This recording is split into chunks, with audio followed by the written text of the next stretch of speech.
how important is calling cues, really? My name is Kent, and this is your half-hour call. Attention cast and crew, this is your half-hour call. Half hour to the top of the show. Half hour. What is up, my friends, and welcome back to Half-Hour Call. Today, I have a hot take for you. The ability to call cues is one of the least important skills a stage manager can have, particularly when starting out. I know. It's the quintessential duty of the stage manager, and I've said many times that it's my favorite part of the job.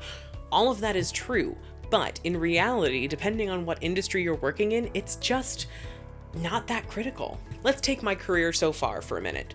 I've been stage managing professionally since 2017.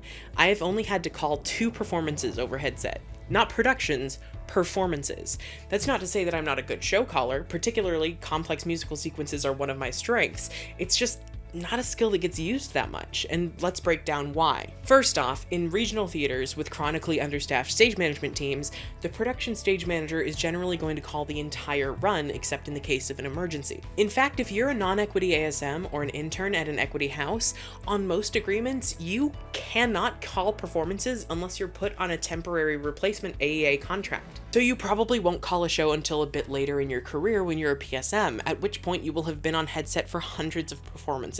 Second, a lot of commercial theater, like theme parks and cruise ships, are set to timecode, so you might call the start of a song or a particular sequence, but shows I've worked lately essentially run themselves from start to finish. You might call cues along with timecode to alert people that automation is moving or that a fly rail is coming in, but for the most part, you're not actually calling the cues. Plus, if there are cues, you'll probably be running the board or the QLab file yourself, since neither of these environments are covered by unions. And if you're running an event at a theme park like a haunted house, there are no cues at all. It's much more important to be able to navigate the interpersonal relationships and deal with issues on the fly than it is to be able to call a good show. You'll likely be spending the first several years backstage as an assistant stage manager, and unless you're operating at a national tour or Broadway level, the assistant stage managers probably won't be regularly rotating in to call the show.